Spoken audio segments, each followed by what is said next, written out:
Buenas noches, profesora y compañeros.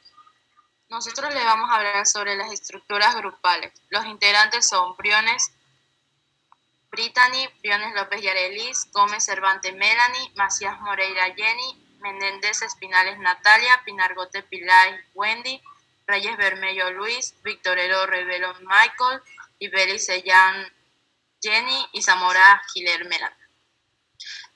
La estructura grupal viene del latín structure. Se refiere a coordinar la distribución de los elementos que componen al grupo, así como una consistencia, estabilidad y patrón de relaciones entre ellos. Es entremano a la configuración más o menos permanente que adquiere al grupo para construir y desarrollar sus funciones. Ha sido definitiva como un total de regulares pautales de un sistema permanente sin cambiar. Estas pautadas constituyen aquellas características que señalan dentro de un grupo lo que se debe hacer, cómo, quién y quién debe de hacerlo, cómo son relativamente independientes para los individuos que componen el grupo, así como estables. Son procesos de formación y desarrollo que implican una estructura, originada por una interacción social que conlleva la organización interna del grupo, que tendrá más posibilidades de desarrollarse en permanencia. Es un conjunto de regularidades que tienen una interacción de piezas que implican realizar un papel de organización y control de conflictos y tensiones grupales. Esta influye un comportamiento de individuos en una posición que se entiende como un modelo de relaciones interpersonales de un propio grupo. Esta tiene un control que a su vez es una estructura sólida que no cambia con finalidad. La estructura de conceptos implica la psicología de grupos en los movimientos dinámicos que contiene, el cual puede desarrollar una dicha estructura clásica o cualquier manual. Se ha visto declinar en algunos años lo que se debe de hacer en una medida de auge de una teoría de identidad social. En sí es una función básica que se origina en regular y controlar las relaciones entre los miembros, así para evitar y moderar posibles tensiones y entrenamientos grupales. A continuación, mi compañera.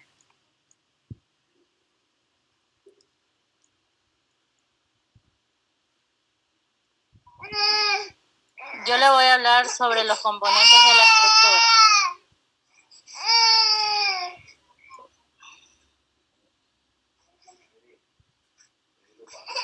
¿Sí me escucha? Sí, compañero. Sí, compañera, puede Ya, continuar. según Guthrie y Sander, ellos señalan que existen tres tipos de factores en el origen de la estructura de grupos. Los dividen en tres factores. En el primer factor, en este nos hace referencia sobre la modalidad de la estructura que requiere un grupo, esencialmente a la productividad y a la ejecución. Una estructura basada en lo que es la división de tareas y responsabilidad. Y también en la jerarquización de poderes e influencias. Como segundo factor, tenemos lo que es las características individuales bajo la presunción de que las personas tienden por capacidad, temperamento u otras peculiaridades a buscar y preferir ciertas tareas o posiciones, también responsabilidades, protagonismo, entre otros. Son las personas quienes en definitiva definen las regularidades de interacción sobre las que se sustenta la estructura grupal. Y como tercer y último factor, en este nos habla sobre el ambiente físico, lo que es número de sujetos que componen un grupo, la disposición espacial de los sujetos, la cantidad de espacio disponible, etc. Es un factor que en algunos momentos es decisivo, ya que afecta de manera especialmente directa a lo que es el flujo comunicativo y la pieza clave de la estructura grupal. Quien les habló fue Wendy Pinargote. continuación mi compañera. Buenas noches, compañeros. Mi nombre es Gabriela Briones y le voy a hablar sobre el estatus. El estatus pues se ha asociado a los aspectos fundamentales como la locación o disposición dentro de una estructura y el conjunto de derechos y obligaciones vinculados a dicha posición. Según el diccionario de la psicología social y de la personalidad, nos dice que el estatus es esencialmente el rango o la posición de un individuo en la jerarquía de prestigio de un grupo.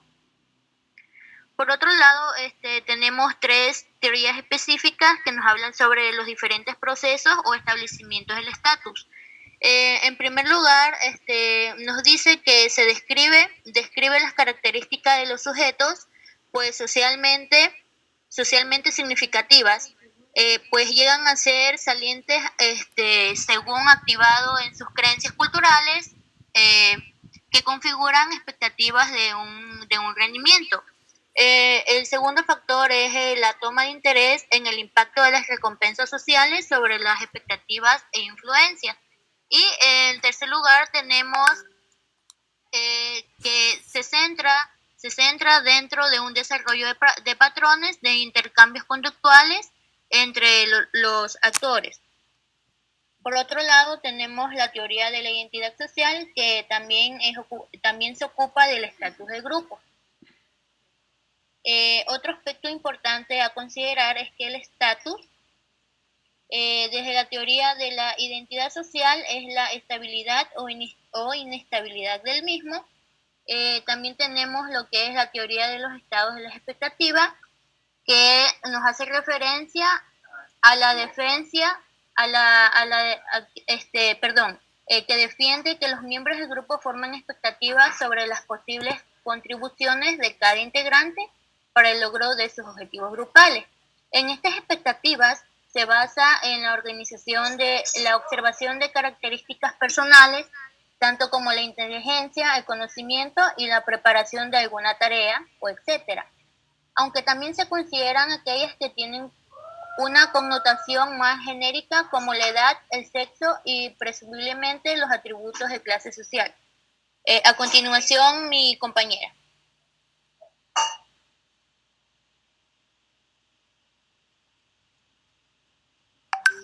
Buenas noches, quien habla, Kenia Reyes. Pues tenemos lo que son roles. Podemos ver que existen 2 dimensiones, la cual primera es la dimensión situacional, la cual el rol es considerado como un conjunto de expectativas vinculadas a una determinada posición. Y la otra dimensión del rol es la dimensión personal. Desde esta dimensión se subrayan las características personales y el desempeño del rol. Aquí podemos tener varios pensamientos, varios autores nos han compartido para poder tener una definición exacta de lo que son los roles. Para Chow, es el conjunto de conductas esperadas que se vinculan con una determinada posición en el grupo. Constituye el rol social o simplemente el rol del ocupante de dicha posición. Para Hart, es el concepto del rol. Se refiere al conjunto de expectativas que comparten los miembros del grupo en torno a una conducta de una persona que ocupa una posición dada en el mismo. Para Sucher, él describe el rol como la conducta que se espera de los individuos que ocupan las características sociales particulares. Tenemos a Bailey y a Thomas, quienes definen el rol como un conjunto de prescripciones que definen lo que debe saber la conducta del miembro y lo que ocupa una posición. Para Roda, como aquellas obligaciones y derechos correspondientes a los ocupantes de una posición en un grupo, el cual se refiere a prescripciones como proscripciones. Tenemos lo que es para Chelemenson, Los roles son las posiciones oficialmente sancionadas a las cuales son adscritas responsables. Un momento. Ya, adscritas responsabilidades. Seguimos con lo que aquí tenemos el método del análisis del proceso de interacción, lo que es el IPA, el cual fue de Vales de 1950, y entra aquí el rol, o mejor la diferenciación de roles, que tiene un lugar dentro del grupo, al cual le interesa a Vales y sumó mucha importancia en esto. Y por último tenemos a Lemonen en el marco de la teoría psicoanalítica. Considera que los miembros del grupo tienden a repetir siempre los mismos roles, claves que han sido aprendidas en las primeras etapas de la vida en el seno de la familia. Pues bien, como varios autores nos han compartido su pensamiento, su manera de ver lo que son roles para nosotros poder entenderlos, pues el último Lemony nos explica de una manera, o sea, yo lo entendí de una manera mejor, como dice el último, los roles en familia. Pues bien, si nos ponemos a ver, existen diferentes tipos de roles dependiendo el caso, el tema. En el caso de familia, pues encontramos una jerarquía, o sea, lo que vemos, el rol de los padres es muy diferente al rol de los hijos, el rol de los abuelos, cada quien tiene diferente rol, diferente papel que jugar. Si nos ponemos en una manera ejecutiva, pues el jefe tiene su diferente rol que un empleado, y esto es lo que los autores nos tratan de persuadir, de que nosotros entendamos de una manera mejor lo que significa el rol dependiendo del caso. A continuación, mi compañera.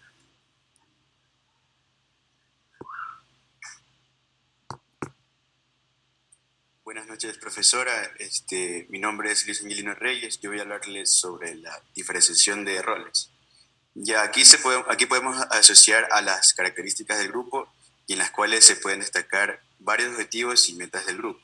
En estos roles se relacionan a una tarea que se puede seducir en diferentes metas, ya que este propósito se puede esforzar en este tipo de relación. A continuación voy a hablar sobre los roles de grupo entre su rol y su función. A continuación voy a hablar sobre el rol de iniciador o contribuidor. Su función dice que se puede recomendar a estas ideas que en cuestión dan soluciones y que no se pueden considerar.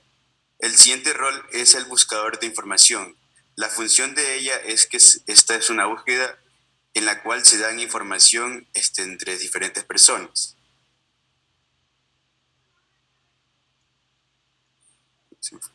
Los siguientes roles son los roles socioemocionales, en las cuales se habla sobre el primer rol, que es el animador. La función del animador tiene una recompensa, ya que concuerda con un entusiasmo y de elogios.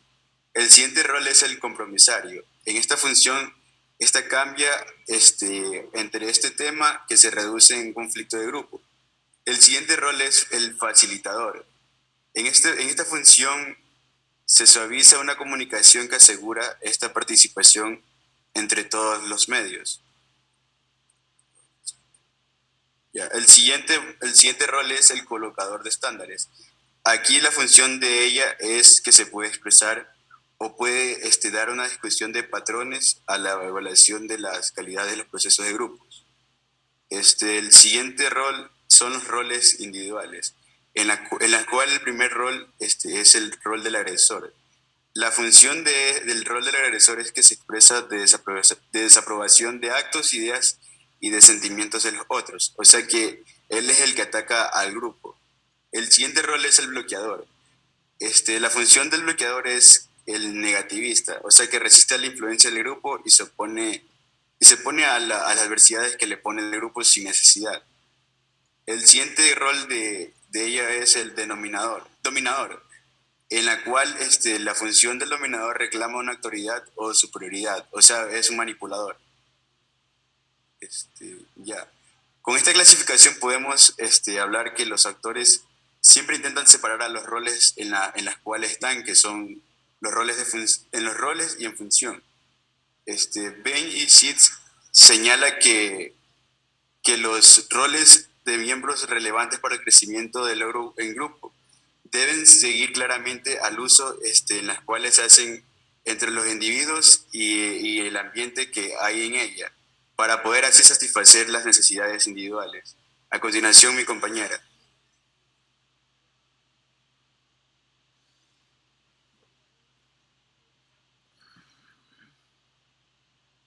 Hola, muy buenas noches, profesora, compañeros, Menéndez Espinales.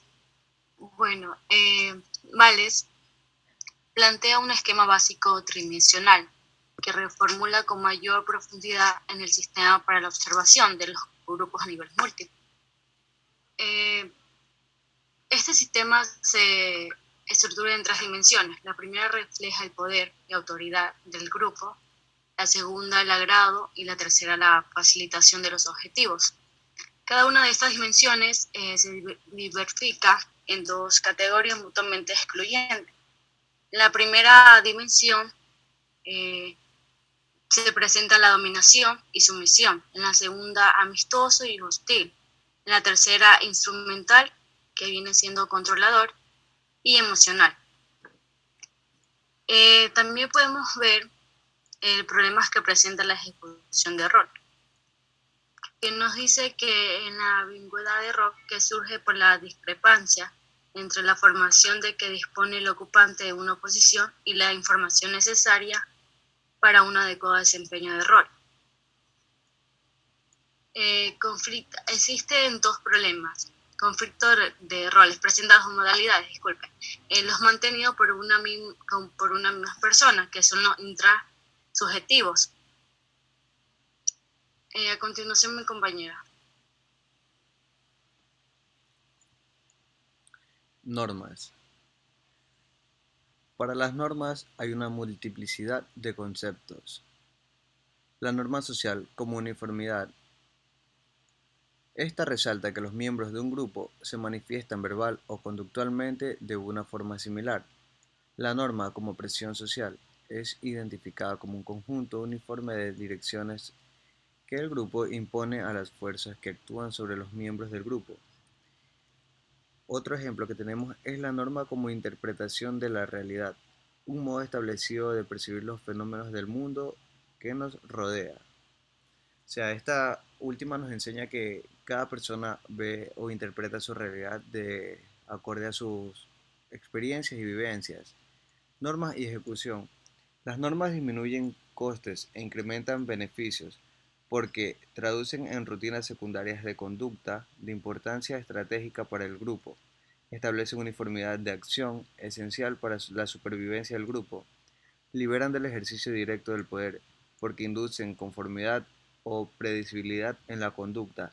Esta última nos muestra que las normas también son parte de la predecibilidad de la conducta. O sea, con esto podemos predecir ciertos factores de comportamiento de los seres humanos.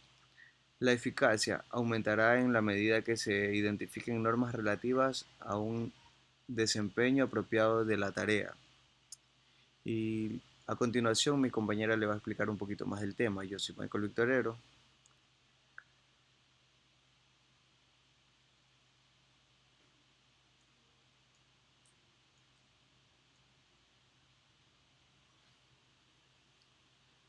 Buenas noches, compañeros. Mi nombre es Melanie Gómez y yo les voy a hablar sobre la emergencia de las normas.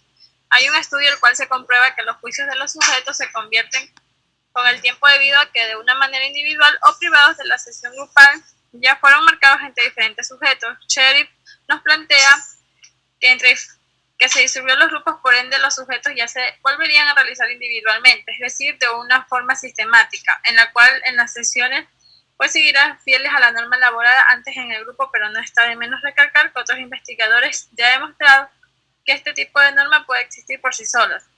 Las normas ya se comienzan a concebir como un marco de referencia para lo que son las conductas para que de esta manera se pueda constatar de que la norma no tiene que ser líder de un grupo, sino más bien muchas veces está bien hacer la que sostiene las pautas de una conducta de un grupo. La siguiente diapositiva, por favor.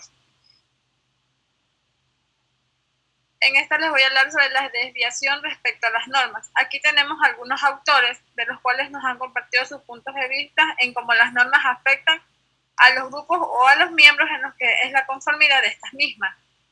Tenemos Fentiger, que nos postula que ya los miembros de un grupo pues van a emitir sus comentarios hacia los miembros del grupo, los cuales se van a desviar de la opinión del resto.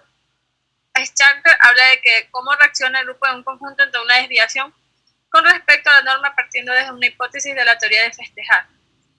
Ehrlich, en cambio, formó grupos para hacer un ejemplo acerca de las teorías antes expuestas para que se pueda discutir una hipótesis sobre si los estudiantes de psicología deberían de participar como sujetos de investigación, y así llegó a la conclusión de que sus sujetos que se va a confabular se lo incluyó para que pueda emitir un comentario diferente a la mayoría, y es así como los participantes de una forma anónima también indicaron su deseo para que los demás miembros no puedan salirse de un grupo, sino que se pudiera discutir después de esto, y se llegó a la conclusión de que el sujeto que estaba confabulado pues fue el más rechazado en la condición grupal que en la condición individual, y así es como varios autores hicieron sus ejemplos y realizaron sus estudios haciendo grupos y planteándose incógnitas para ver cómo va a ser el resultado de los sujetos. Muchas gracias. A continuación, mi compañero.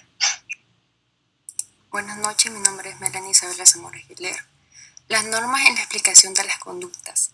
Como ya sabemos, las normas son reglas que se crean con el fin de establecer los comportamientos o conductas que se debe mantener un orden determinado, en la cual hay diferentes conceptos de normas, que quedan incluso en la parte de la importancia que ésta tiene en la determinación de las conductas, como lo dijo Figbey y Axen, que las normas grupales también desempeñan un papel importante en la configuración de las actitudes, así como influye directamente en la intención de las conductas e indirectamente a través de las actitudes. A todo esto forman parte de nuestra vida y de nuestros comportamientos, en la cual poseemos múltiples actitudes, ya puede ser a favor o en contra, por ejemplo, como en un divorcio, la muerte de un familiar, entre otros. A todo esto me refiero que son aprendidas y adquirimos en el transcurso de nuestra interacción social. Esto no significa que todas nuestras actitudes se modifican, ya que muchas de ellas son bastante estables y van a mantenerse o a experimentar pequeños cambios a lo largo de nuestra existencia. Pero otros van a variar, ya que pueden ser nuestras experiencias personales, pueden cambiar nuestras actitudes, así como proporcionarnos a otras nuevas. Por otro lado, Darley y Latene señalan que dentro de un mismo grupo es frecuente que coexisten simultáneamente normas incompatibles, es decir, que es imposible que dos personas mantengan una relación mutua en cierta armonía, por decir que no es compatible con alguien o algo. Por ejemplo, las normas de preocuparse por los demás y las normas de solo intervenir en nuestros propios asuntos, en la cual la mayoría de las conductas solo a veces concuerdan con las normas sociales dominantes. Por lo tanto, Terry y Hoffman sugieren que bajo la aprobación de la interacción social, las personas construimos una norma grupal determinada a partir de información. Esta norma se representa como un prototipo grupal que describe y prescribe las creencias, las actitudes, los sentimientos y los comportamientos. Es decir, las personas intervienen por las normas porque éstas nos prescriben las actitudes y los comportamientos adecuados para miembros, como son lo que conforma un grupo en diferentes con otros grupos. A continuación, mi compañera.